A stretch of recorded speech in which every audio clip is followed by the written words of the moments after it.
Financially raw, real, authentic wisdom with Lourens Oberholzer from Retire Rich and Happy. Good morning, everyone, and welcome to Financially Raw. It's Thursday again. I can't believe how quickly it's come, Thursday. Here we are, and another show, another hour that I'm going to spend with you, and we're going to talk a little bit about finance. So what we're going to talk about today, the topic for today, is going to be the death of traditional retirement. We've all been taught what retirement is supposed to mean and what retirement should be. But I believe that way of thinking about retirement is dying. We cannot do it that way anymore. If you look at the statistics, we look at how badly people plan for retirement. It's not working. We need to find another way. So the traditional way of doing retirement planning and planning for your retirement is going to die. So I'm going to talk a little bit about that. While I'm on air, I just want to give a shout out to Retire Rich and Happy, my company. We are 19 years old. So for everybody who has had a small part in the growth of the company, I just want to thank everybody that's been with us for. Some people has been with us for more than a decade. Some people has been with us for a couple of years. Everybody who's had a part in the growth and the success of the company, I want to thank you from the bottom of my heart for your support and for the fact that you've made a contribution to make us what we are today. So before we get going and I start talking a little bit about the death of traditional retirement, I'm going to play a song and then we can get going. Now this weekend, my daughter Kelsey got married. So Kelsey, congratulations. It was a fantastic wedding. I really enjoyed it. So shout out to you. I'm sure you're going to have many happy years ahead of you being married. So the song I'm going to play for you is Billy Idol, White Wedding. It's a nice day to start again. White Wedding from Billy Idol. I love that song. It's really good. Nostalgia is always a good thing. So let's talk a little bit about the death of the traditional retirement plan.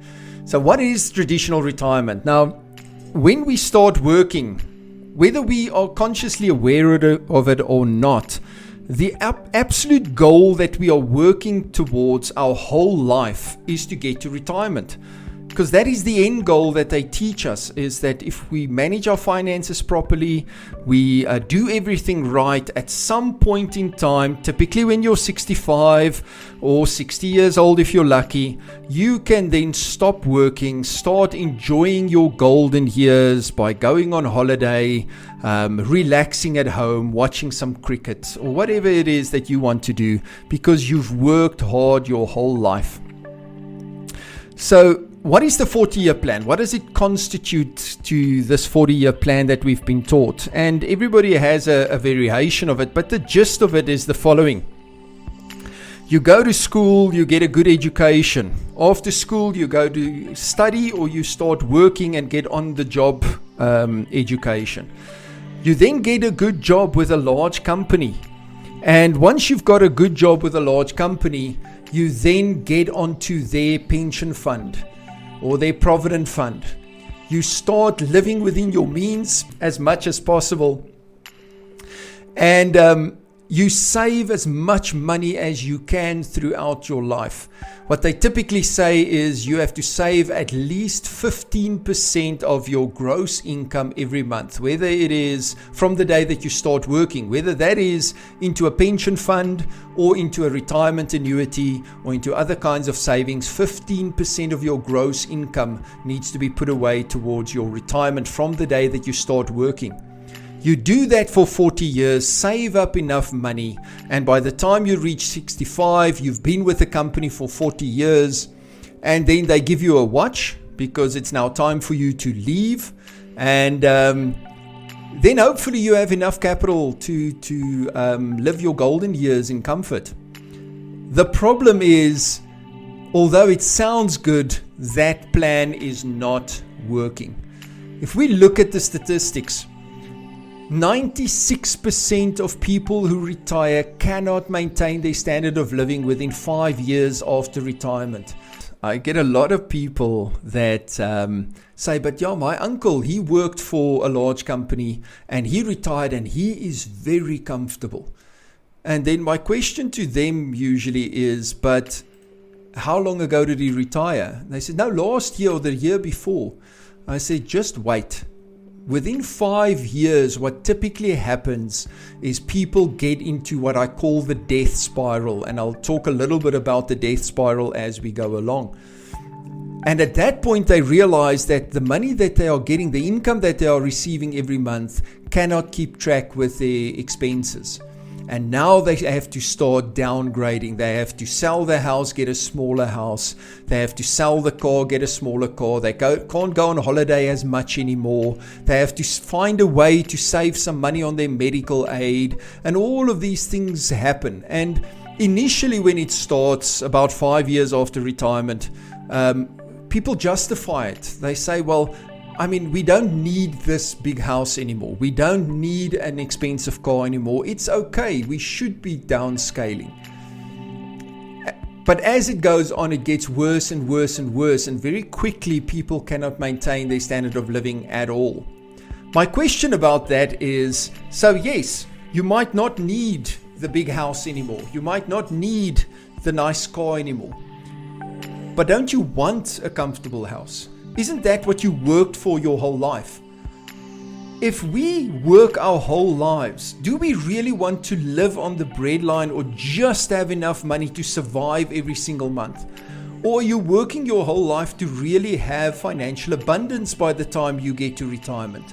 Surely that should be the goal. The goal should be that we can retire and live abundantly or live with abundance instead of just eking out a living and surviving until we get to the point where we lay down our heads and we go into the beyond.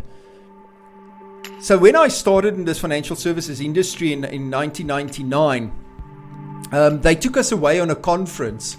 And the conference was specifically around the retirement crisis. And we had these guest speakers come on. And you had, they come on and they tell us all these horror stories of retired people eating dog food and all of these horror stories of what happens to people that don't plan for the retirement. And they kept saying, so I sat there listening to all these horror stories, waiting for the solution. So yes, people are in trouble. How do we solve it? And then when they start talking about the solution, they give us the exact same plan that's brought people to this problem in the first place. So people have to save longer. They have to start saving earlier in their life. They have to save more of their salaries every month. And while they were telling us this, my question in my head was, but what if you are 40 years old already and you haven't started earlier? What do you do then? What if you have a family to look after? How do you put away 20 or 30% of your salary because you didn't start early enough? What is the solution then? And then surely, and this is what they told us, if you start at 25 and start putting away 15% of your gross income every single month until you are 65, you should have enough money to retire with at least 70% of your final salary at 65. So immediately when you retire, you have to cut 30% of your expenses to survive on the income. And I was thinking to myself, is that really the best we can hope for? Is that what life is all about? To work your whole life, 40 years you work to survive on 70% of the income that you were used to. That is the best case scenario. And I promise you, very, very few people actually follow that best case scenario. So, yeah, the first thing is 96% of people can't maintain their standard of living. Another statistic is 58% of people who retire expect to continue working after retirement. 58%, almost 60% of people who retire expect to continue working. And most of them, not because they want to and because they find it fulfilling to work. It's because they cannot survive if they don't continue working. And then the scary one for me is 54% of people that have less than 10 years until they are supposed to retire are saving anything for their retirement. So we're not saying 54% of people are saving enough. We're saying 54% of people are saving anything. That means almost half of people who have less than a decade left for retirement are saving towards their retirement at all. Guys, we are rushing towards a cliff at a rate of knots. This retirement crisis is going to become even worse as we move forward unless we do something different. If you look at your own situation and you are 40 years old or 45, even 35 years old, and you haven't seriously created a plan of action for yourself, I want to urge you to start thinking about this seriously. Because if you don't start now, you are never going to get there. It is important to start taking this seriously. And it's not about, no, but I want to enjoy my life. It's years from now. I don't have to worry about it. I'll do it later. We cannot wait until later. You need to start taking this seriously. Get a plan of action so that you can follow that plan of action. So the first thing we need to understand as well is that savings alone is not the answer to retirement, and that is the foundation of the problem. It is not that it is wrong to tell people to save. That is not the situation. It's not like they're giving the wrong advice. They're just not giving the complete advice. It's not the whole solution. Saving is only part of the solution. It's not the whole solution. Because what savings does is it only focuses on capital assets. It focuses on creating as much capital assets as you can so that you can invest those assets and then live off the interest in general terms, or to keep it simple. So, and the problem is that over time, you cannot create enough capital assets with the income that people have. And we'll talk a little bit about how much savings you would need to put away at different ages to get to a specific amount of income, and how unpractical that is, that people can actually put away that kind of money. The second problem is that the whole system is developed to create passive investors. So what do I mean with being passive or being a passive investor? What typically happens is we don't want to take responsibility for our financial future. We want somebody who we think knows more about it to take responsibility for us. So we get a financial advisor, we get a broker, they tell us what the right thing is for us to do. We then sign a piece of paper, and then every month the financial institution comes, takes money out of our account, and we just hope that they do enough with it so that we can retire, without actually understanding exactly what these things do, how it works, what the risks involved are. So that comes from an education, or a lack of financial education. So we need to start moving people from being passive investors to being active investors. Again, I'm not saying don't invest in structured products. I'm not saying don't put money into retirement annuity or into your pension fund. But what I am saying is educate yourself so that you understand exactly what's happening and where you are. And secondly, so that you can use these products on your own terms and not on the insurance company or the financial institution's terms. The third thing is, and this is a very important one, is people overestimate the value of capital. Because the typical person out there don't hear about these big figures often. They hear about 6 million rand from their pension fund when they are 60 years old. And looking at it from today's perspective, 6 million rand might sound like a lot of money. But what we don't realize is that with inflation and the effect of inflation coming in, that 6 million isn't actually worth as much as we think it is. So here's what typically happens in a person's mind. And when I work with clients and students, I see this so many times. People look at it and they say, well, my pension fund is going to give me 6 million rand when I retire. If I put that 6 million rand in the bank or in an investment and I'm getting 10% return on it, that will give me 600,000 rands worth of interest a year. And that will be the equivalent of 50,000 rand a month. I will be okay with 50,000 rand a month. The problem is that that is not how capital works. Because even if you get 50,000 rand and you use it in your first year, your next year you might not just need 50,000, you might need 55,000 because your medical aid has increased, your water and lights, your electricity has increased. When electricity is on, it's getting more and more expensive.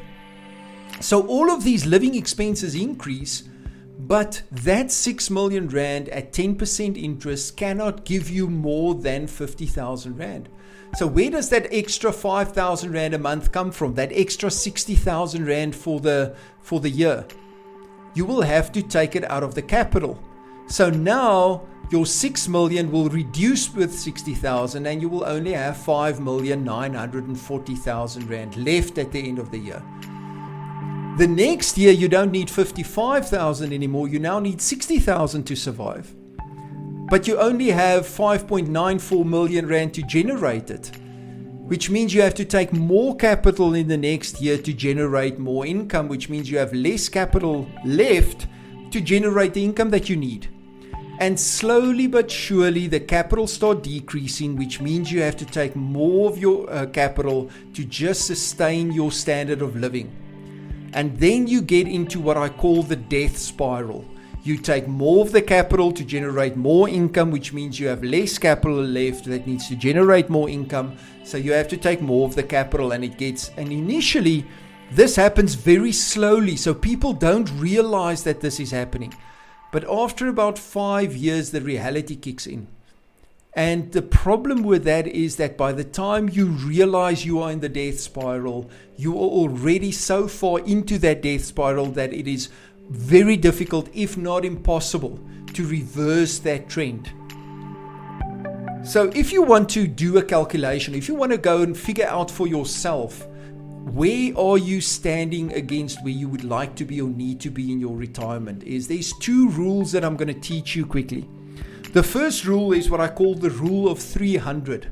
So this is a very simple rule to use to see how much capital would you need today to create a certain amount of income. So look at your situation and say, if I would like to retire today, if I'm able to retire today, how much income would I have to get whether I work or not? And you calculate how much that monthly income is. For this example, let's call that 30,000 rand for the month. So the rule of 300 says you take that income and you multiply it by 300. And that will tell you how much capital you need to have the same amount of income. So if you take 30,000 rand times 300, that means in today's money terms, if you want to retire with a sustainable income of 30,000 rand a month, growing with inflation for the next 20 to 30 years, you would need 9 million capital. Then go and look at how much your assets are worth. How much money do you have in your retirement annuity? How much money do you have in your pension fund? And then see how far you are against that 9 million rand. The other way around you can go and look at how much capital you have available and divide it by 300, and that will tell you how much income you could replace tomorrow if you decide to retire. So that's the rule of 300. The second part of this is the rule of tens. So what does the rule of tens do? The rule of tens shows you what the future value of your money is going to be. So if I need 30,000 rand a month now to maintain my standard of living, and I don't increase my standard of living, in 10 years I would need double that amount. So what the rule of 10 says is at about a 6% inflation rate, every 10 years your value of your money halves, or you would need double the amount to have the same buying power. Now, here's where the kicker comes in. If you say I want to retire in 30 years with 30,000 rand a month, in 10 years from now you would need 60,000 for the same value. In 20 years, you won't need 70, or you would need 120, not 90,000. So you don't add 30 to it again. You double whatever that amount is. So in 10 years, 30,000 needs to become 60. In 20 years, 30,000 needs to become 120,000 Rand a month. And in 30 years, 30,000 income today needs to become 240,000 Rand. So in 30 years from now, to have this equivalent buying power of 30,000 Rand today, you would need 240,000 Rand per month to maintain the same standard of living. And guys, I know that it sounds way out. People sit there listening to me and they go, it cannot be. But what I urge you to do is talk to your parents, talk to your grandparents, ask them what a loaf of bread cost when they were young. And then start doing these calculations, and you'll see a lot of things are even worse than that, even worse than doubling every 10 years. So just because it becomes this huge figures doesn't mean the rule of 10 doesn't work. So the moment you've calculated that, you need 240,000 Rand by the time in 30 years time to retire with 30,000 Rand. You can then take that 240,000 and multiply it by 300 to get the amount of capital you would need to maintain that standard of living. And if I do that calculation quickly in my head, it's something like 72 million in capital. And these are the figures that we have to start looking at. And that's where things become very abstract. People cannot understand or they can't fathom these huge amounts and huge numbers that they have to achieve. So what we teach people is to start looking at it not from the amount of capital you need to get together and accumulate. We don't focus on that. What we want to focus on is how much of your income have you replaced at any given point in time. So if you look at it today, if you earn 30,000 Rand, could you retire now with 5,000 Rand? Have you replaced 5,000 Rand yet? So you start chasing the income, because if the income replacement happens, the time frame falls away. You don't have to focus on getting to 60 anymore. You can focus on whenever your income from your assets are equal or more than your income that you need to maintain your standard of living. That is when you can retire. So we did a calculation and said, how much money would you have to put away, save on a monthly basis today, at certain ages, if you want to retire at age 65 with 1,000 Rand per month in today's money terms? So you want to get to 65, retire, get 1,000 Rand income a month. How much should I save today until 65 to get there? So if you are 25 years old or close around 25, if you want to save up to get to 1,000 Rand income, you would need to start putting away 148 Rand per month from now until age 65. So that 148 needs to increase with inflation every year, obviously, and with the growth. So if you earn 1,000 Rand, you would have to put away about 15% of your income from age 25. Now, what happens if you haven't started planning and you only start at age 35? How much of your income should you then have to put away to get to 1,000 Rand income at 65? At 35, you have to put away 282 Rand per month to get to 1,000 Rand income. So it doesn't sound that much if you look at 282 Rand, but that's only for 1,000 Rand income. What if you want to retire with 10,000 Rand? Then you have to put away 2,800 Rand a month. What if you want to retire with 20,000 Rand? Then you have to put away 5,600 Rand a month to generate 20,000 Rand income. Then, for the guys that are around my age and haven't started really planning because they think, well, we'll build everything and then we'll hit it hard the last 20 years of our lives.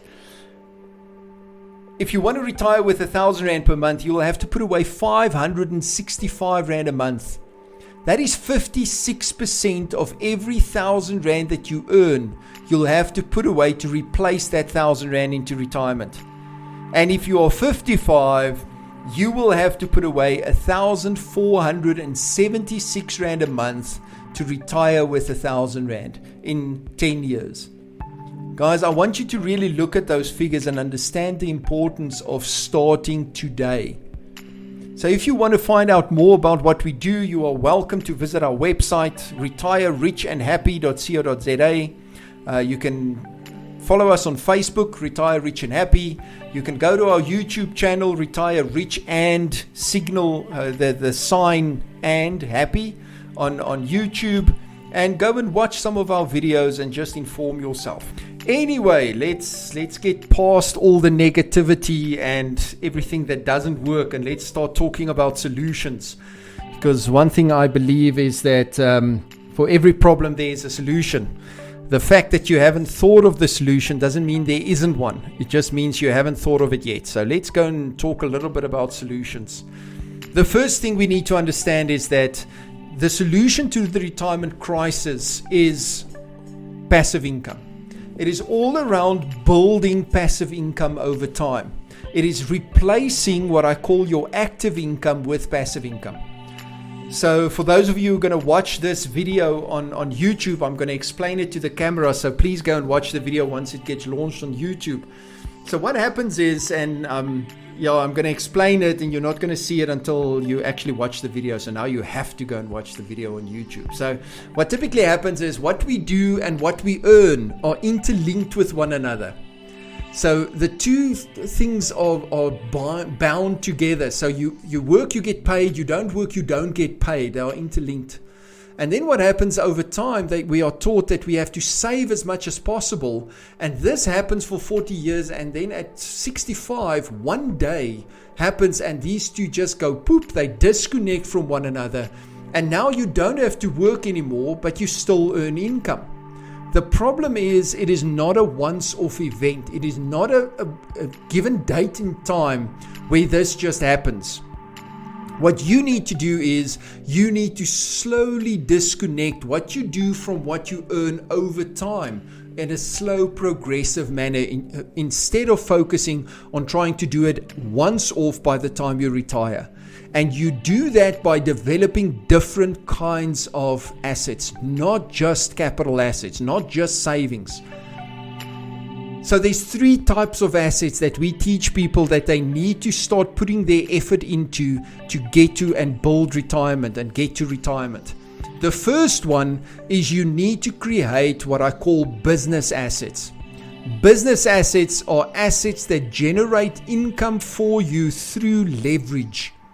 Now, the first thing you need to understand is you are a business asset yourself. A lot of people don't think that they are in business for themselves. But every single person is a business asset, because what are you doing?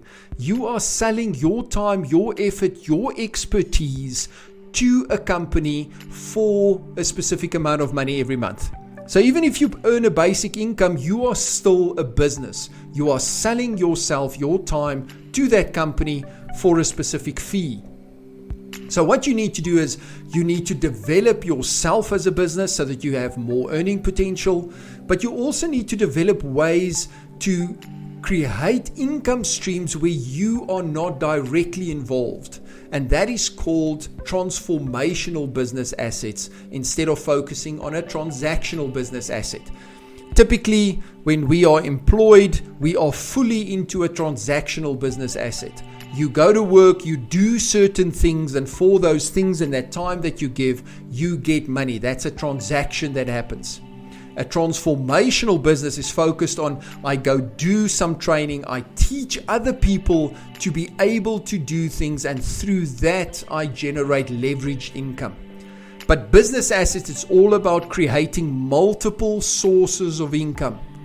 If you think, or what we've been taught, and it's a big myth that we've been taught, is that as long as we just save enough of our lifestyle income, the income that we get from our salary or our business that funds our lifestyle, as long as we just save enough of this lifestyle income, that lifestyle income will eventually give us freedom.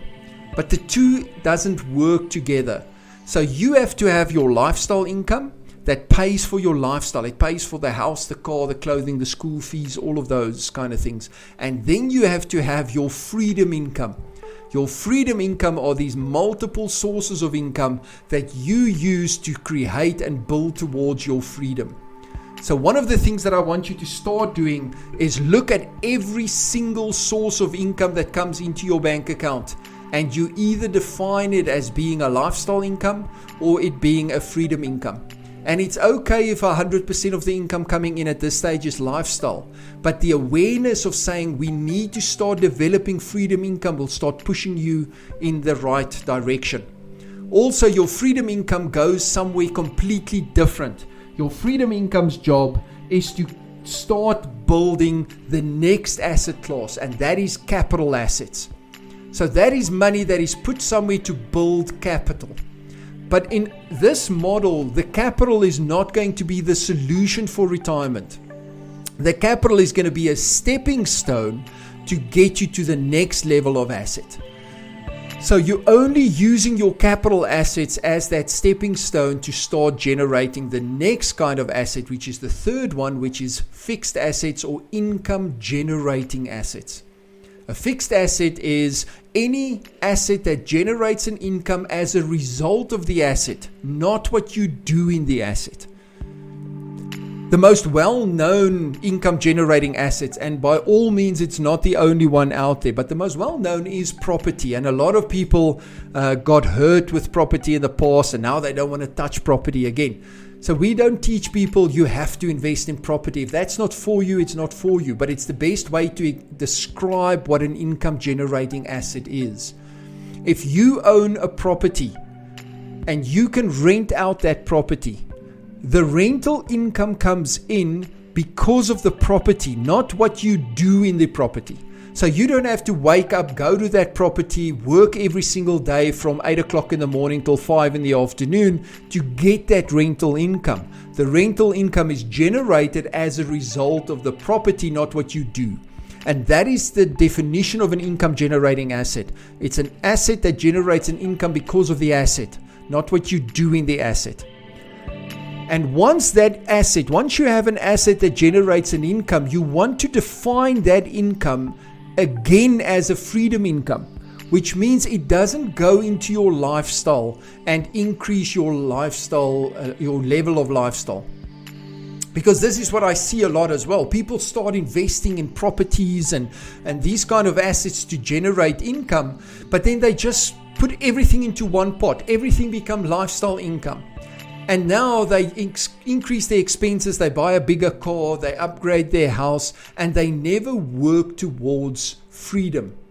Freedom is where your assets in your portfolio generate the equal amount to your lifestyle income. But if you get an asset that generates an income, and every time you get an asset that generates income, you increase your lifestyle income, you're going to start chasing your tail. You're going to get caught in the rat race and you will just never get there. So it's important that you define your lifestyle income and then start building assets to slowly build towards what we call your breakout point. So what we do is we've taken the 40-year plan and we've condensed it into a 10-year plan. And I'm going to give you the overview of that 10-year plan. And this is what we work towards with our students, with our clients, is to get them to breakout point where they have enough income to sustain their standard of living within 10 years. So before we get there, we need to understand that we need to redefine what retirement means. The old definition of retirement saying retirement is the day that I can stop working when I'm 65 or 70 or 60 years old. That needs to fall away. That needs to be the death of traditional retirement. The new definition of retirement should be not the day that I can stop working, but the day that I can work because I want to work, not because I have to work anymore. And I want you to ask this question to yourself. If I get my income every month and I can sustain my standard of living, whether I go to my job every day or not, will I still be going to this job? Will I still do what I do if I really don't need the income? Because the moment you have that choice, that is where real freedom comes in. Real freedom comes in when you have the choice of what you do with your life. If you then decide to continue doing the job that you do now because it's your passion, because that is what you want to do with your life, then you can achieve real happiness. But if you're just doing it for the paycheck, you're going to spend the large majority of your life in a place that you are not truly happy. So how does this 10-year plan work? The first one is the first 2 years of your plan. In the first 2 years of your plan, you're going to do a few things. The first one is you're going to set yourself a retirement date. So you're going to look in the future and choose a date. Say the 1st of December 2030 or 2031. It's 10 years from now. That is my retirement date. What we give our students is a little app that they can download. It's called the Retirement Countdown Calculator. I don't know the exact word on the Google Play Store. Go download that, and that gives you every single how long you have until retirement. It says 9 years, 4 months, 6 days, 13 hours, 11 seconds. It tells you exactly so that you can keep track of what your goal is. Because once you have a goal, your probability of achieving that goal is infinitely higher than just randomly going through life. The second thing we teach people is you have to implement a proper cash flow management system. So in the first 2 years, you focus on making sure that you can manage your lifestyle income, that you can maintain your standard of living with the income that you're earning at the moment. The third thing you want to do is you want to move your zero back to zero. You want to get rid of all your consumer debt before you start building anything. Get rid of your consumer debt first. Because it's pointless to get 4 or 5% return on an investment when you're paying 22% on a credit card or a personal loan. In your first 2 years, you want to start building business assets. Become an entrepreneur. Learn how to create true business assets. Ask the right questions when you become an entrepreneur. Don't ask, what can I do? Ask, what can I teach others to do? And then the third thing you want to do is you want to reach a point where you have enough capital assets available to start investing in your first income generating asset by the end of the second year. In year 3, or from year 3 to year 6, your goal is very simple. Continue managing your finances properly. Then replace 10% of your active income every year for years 3 through 6. So it's end of year 3, 10%, end of year 4, 10%, end of year 5, 10%, end of year 6, 10%. So by the end of year 6, you need to be able to say, I have replaced 40% of my active income with assets that generate passive income. Now, once we break it down like that, it becomes much smaller chunks to get our head around. It's like that question, how do you eat an elephant? One bite at a time. By then, your spiral, your generational wealth spiral will start to go faster and faster. So from year 7 to year 10, you want to replace 15% of your active income with passive income every year. So let's say you want to replace 30,000 Rand over 10 years. That means at the end of year 3, you only have had to replace 3,000 Rand of that 30,000. How difficult is it really to replace 3,000 Rand? Guys, if you break it down into small chunks, it's not that difficult. From year 7 to 10, you want to replace 15% per annum. And